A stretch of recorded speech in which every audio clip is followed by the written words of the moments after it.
పులిచెర్లకుంట నుంచి ప్రమీల ఉంది. అంటే ఆ రాత్రి పోలీసులు అంటే అంతా కూడా ఒక డైవర్షన్ చేస్తున్నారు. నిజంగా లగచర్లలో జరిగిన దాడిని హైలైట్ చేస్తున్నారు. వీళ్ళంతా కూడా అటు ఎంఆర్ఓ పైన కలెక్టర్ పైన దాడి చేసిరంటారు. కానీ ఆ రాత్రి లైట్లు బంద్ చేసి వందల మంది పోలీసులు ఇండ్ల మీదకు పోయేసి అరాచకం క్రియేట్ చేస్తున్న వైనాన్ని మాత్రం ఎవ్వరు కూడా చూపించే ప్రయత్నం చేస్తలేదు. ఇలా మీడియాకి ఏమైంది? ఒక రాజకీయ కోణంలోనే ఎంతసేపు ఇది బీఆర్ఎస్ పార్టీ చేపించిందని మాట్లాడుతున్నారు. కానీ ఆ రాత్రి ఏం జరిగిందనే విషయాన్ని మీడియాకి ఈరోజు కళ్ళు మూసుకుపోయినాయా? సోకాల్డ్ సోషల్ మీడియా ఏమైంది? సోకాల్డ్ జర్నలిస్టులు అని చెప్పుకునే వాళ్ళందరూ ఏమయ్యారు? మహిళలకు, గిరిజనుల మహిళలకు ఇంత అన్యాయం అంటే బయటికి చెప్పుకోవాలన్నా కూడా ఒక మహిళ, ఒక ఆడది నన్ను అక్కడ విసికిరు, ఇక్కడ విసికిరు, ఈడగొట్టిరు, ఆడగొట్టిరని ఎట్లా చెప్పుకోగలుగుతారు?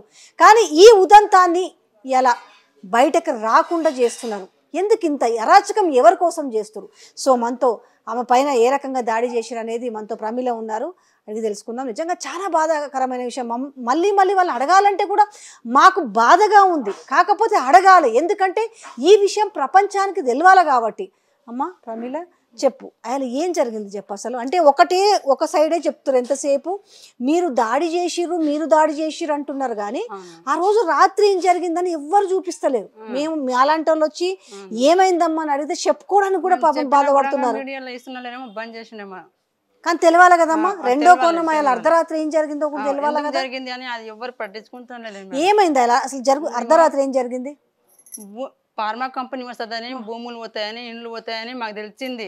అయితే ఓటేసినప్పటి నుంచి 9 నెలల నుంచి మా భూమి మా కాడికి రావద్దు, మాకు కొంచెం ఉన్నాయి పొలాలు, మా పొలాల్లో మేము ఎట్లానో కూలి నాలి గొర్రెలు బర్రెలు మేపుకొని మేము బతుకుతున్నాము, మా భూమి మేము ఇయ్యము అన్నట్ల వీళ్ళు మా వాళ్ళు. మేము పట్టు మీద ఉన్నాం కదా, ఇంత ధర్నా చేసినా ఈయన మీటింగ్ పెట్టంగా అంత దీర్ఘంగా కూడా ఎవరు పట్టించుకుంటుండ లేరు. మా భూమి విడిచిపెట్టి మేము ఎక్కడ వెళ్ళిపోవాలి, పోవద్దు, మేము మా భూమి మాకే ఉండాలి అని మేము పెట్టుకున్నాము. అయితే ఇప్పుడు కలెక్టర్ లగచర్ల దుద్దెలలో వచ్చిండ్రు మీటింగ్లు భూమి షాట్కి అని చెప్పారు.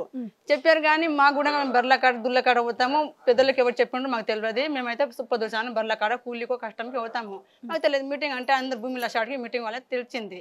పోయినాము, దాడి జరిగింది. కొట్టేటోళ్ళు ఏమో భూమి పోతుందని కొట్టిండ్రు, తిట్టిండ్రు. అది కోపంలో ఎవరికి భూమి పోతుంది ఇల్లు పోతుంది కోపంలో. ఆ రోజు పగులు రాలేదు పోలీసు వాళ్ళు, 1 గంటకు లైట్ బంద్ చేసి వచ్చిండ్రు. లైట్ బంద్ చేసి వచ్చేటప్పుడు మొగోళ్ళు ఇంట్లో ఎవరు లేరు, పూనాలో బొంబాయిలో ఎక్కడ బయట ఉన్నారు, బతికెన్నిక పోయిండ్రు. ఆడోళ్ళు ఒకరొకరే తలుపు పెట్టుకొని కడీలు పెట్టుకొని కూర్చుంటే డోర్లు వచ్చి డోర్లు కొట్టిండ్రు. డోర్లు కొట్టినప్పుడు లేచినాము, లైట్ బంద్ చేసి ఎవరు కనిపిస్తున్నా లేరు, పోలీసు వాళ్ళే ఉన్నారు కూడా. మస్తు 6-5 జీబులు వచ్చినాయి, ఒకటి బస్సు ఉంది, 2 పెద్ద డిషాలు ఉంది. అయితే సార్ మీరు లైట్ బంద్ చేసి ఆడోళ్ళే మేము ఉన్నాము, అట్లా ఎందుకు బెదిరిస్తున్నారంటే అమ్మ నోరు మూసుకో, అమ్మ సపోర్ట్ చేయకు అని కొట్టిపోయింటారు. అప్పటి నుంచి మాకు నిద్ర లేదు, తిండి లేదు, మా పిల్లలు ఇంటికి అడంపురా అగ్గుడు అవుతున్నారు. మా పరిస్థితి అంత అయితే కూడా మాకు ఎవరు పట్టించుకుంటుండలేరు ఊళ్ళో పొట్టిగా. ఇప్పుడు ఇంటికి అడగొస్తే కూడా మాకు తిండి లేదు, నిద్ర లేదు. పిల్లలు కూడా మాకు స్కూల్కి ఇబ్బంది అయింది, ఇబ్బంది పడుతున్నారు ఇంటికాడ. మాకు అదే పరిచయం అయింది ఇప్పుడు. అవును, అన్నానే కొట్టిండు దెబ్బ.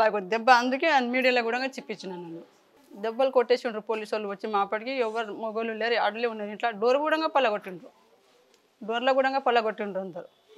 మా లేట్ తీసి వచ్చిండ్రు.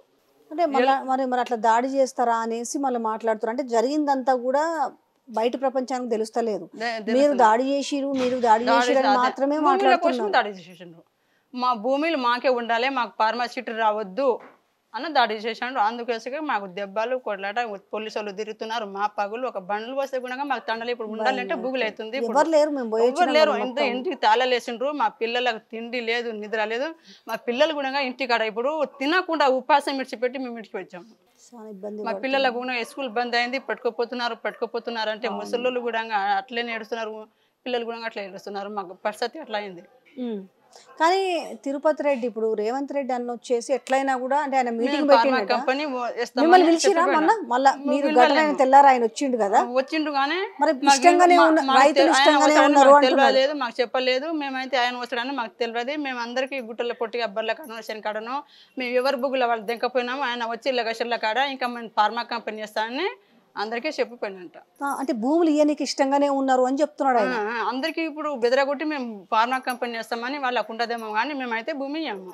మేము భూమి ఇడిచిపెట్టి మేము ఎక్కడ అవుతాము? మాకు కొంచెం ఉన్నాయి, కొంచెం కొంచెం భూములు. అంటే దానికి ఏమన్నా నష్టపరిహారంగా డబ్బులు కట్టిస్తారేమో మరి. ఏం డబ్బులు ఇస్తాం? మేము డబ్బులు ఇస్తే కూడా మేము వాళ్ళము.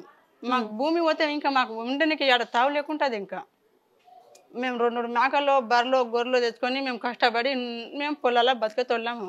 ఇంకా మాకు ఇవేమి జాబులు ఉన్నాయి ఇంకా బతికేందుకే మాకు పిల్లలకు. మాకు భూమి అయితే మేము ఒక్క పాటున ఉంటున్నాను అందరు. ఇప్పుడు జైలులకు పంపించారు. అవును. ఇప్పుడు ఆ జైల్లో ఉన్న పరిస్థితి ఏంది? అంటే వాళ్ళ వాళ్ళు ఇబ్బంది పెడుతున్నారంటనా? తిండి ఎట్లన్నా బట్ట ఎట్లన్నా వాళ్ళకి ఇప్పుడు వాళ్ళకి చూడడానికి కూడా మాకు ఏడ ఉన్నారో తెలియదు. జడ్జీలు వేసిండ్రో ఇల్లు కూడా తెలియదు. మరి ఎట్లా ఏ రకమైన పోరాటం చేయాలనుకుంటున్నారు మరి? అదే పోరాటం సాడికి మీ ఇల్లు తీరుతున్నారు. అంటే వాళ్ళు కొడుతున్నారు, ఇంతమందిని పోలీసులు ఇండ్ల మీదకి తోలుతున్నారు. చాలా కొట్టిన మరి మీరు అంటే మీరు భయపడైనా కూడా భూములు ఇస్తారేమని వాళ్ళు అనుకుంటున్నారేమో కదా మరి. కొట్టి కూడా జైలు వేసి కూడా అందరికి కూడా గుట్టల పొట్టిగా కూడా మా మీద ఇంకా దాడి ఉండదు వాళ్ళకు. అవును. ఏం చెప్పారు మీరు? ఇప్పుడు పోయారు కదా, ఎస్టీ అడిగి పోయినారు కదా, కమిషన్ దగ్గరకు పోయారు కదా, ఏమని చెప్పుకున్నారు? అడిగి భూమి ఏమన్నాం వాళ్ళు ఏమన్నారు? అయితే దాడి జరిగింది, అట్లా చేయవద్దు, ఇబ్బంది ఇవ్వటం, మా ఇబ్బందికి ఎవరు చూడకుండా ఊళ్ళో పట్టుగా ఎవరైనా పట్టించుకుంటున్నా లేరా, తిరుగుతున్నా లేరా అడుగుతున్నారు. ఇప్పుడు ఎవరు లేరు. మా పరిస్థితికి చూడే చోట్ల ఇప్పుడు ఎవరు లేరు ఇంటికాడ. అయితే ఈ పరిస్థితి వస్తుందని సంపుతే కూడా ఇప్పుడు మా పాటు ఎవరు లేరు, మా దిక్కు లేరు, అట్లా పరిస్థితి వచ్చింది మాకు. అంటే మిమ్మల్ని ఎవరు పట్టించుకోరు, మీకు ఎవరు దిక్కులేరు అడగనీకి అనేసి మీరు ఇప్పుడు అక్కడ ఫార్మాసిటీ పెట్టాలనుకుంటారా వీళ్ళు మరి? అవును. వీళ్ళకి అంతా కొట్టి గుట్ట సంపుతాయి ఫార్మా కంపెనీ చేయాలని వాళ్ళకి మనసుకున్నారు. ఉద్యోగాలు ఇస్తామంటారు కదా. ఉద్యోగం మేము చేస్తాం మేడం, మేము చదువుకున్నామా? ఉద్యోగాలు ఇస్తే మాకేం వస్తుంది? చదువుకున్నామా మేము? ఉద్యోగాలు ఇస్తే మాకేం వస్తుంది? జాబ్లు చేయడానికి. భూమిలో వెళ్ళాక చదువుటోళ్ళకు ఇస్తారేమో, చదువున వాళ్ళకి ఏమొస్తుంది? ఎట్లా బతుతారు వాళ్ళు? ఇల్లు ఇడిచిపెట్టి భూమి ఇడిచిపెట్టి వీళ్ళు ఎక్కడ పోతారు అందరూ? అయితే ఆ రాత్రి నిన్న కొంతమంది మాట్లాడుతున్నారు పెద్దోళ్ళే, పోలీసు వాళ్ళు ఇష్టం వచ్చినట్టు ఏడబడతాడ చేతులు వేసి ఇష్టం వచ్చినట్టుగా చేశారు. ఒక ఇంట్లో 10 పోలీసులు వస్తే ఆడోళ్ళు బుగ్గులు పెట్టారు మేడము. ఇప్పుడు పగులైతే ఇట్లా మా రాత్రి పూట 1 గంటకు వచ్చిన నిద్రలా డోరీ కొట్టిండ్రు, లైట్ బంద్ చేసిండ్రు. మళ్ళీ ఆడోళ్ళకి ఏం చేసింది తెలియదు. మబ్బుల్లా లైట్లు ఎందుకు బంద్ చేసిండ్రు? వాళ్ళే బంద్ చేసిండ్రు. వాళ్ళు వచ్చేటప్పుడు అయితే లైట్ బంద్ అయింది, వాళ్ళు వచ్చిండ్రు, డోరీ కొట్టిండ్రు, అందరికీ కొట్టిండ్రు.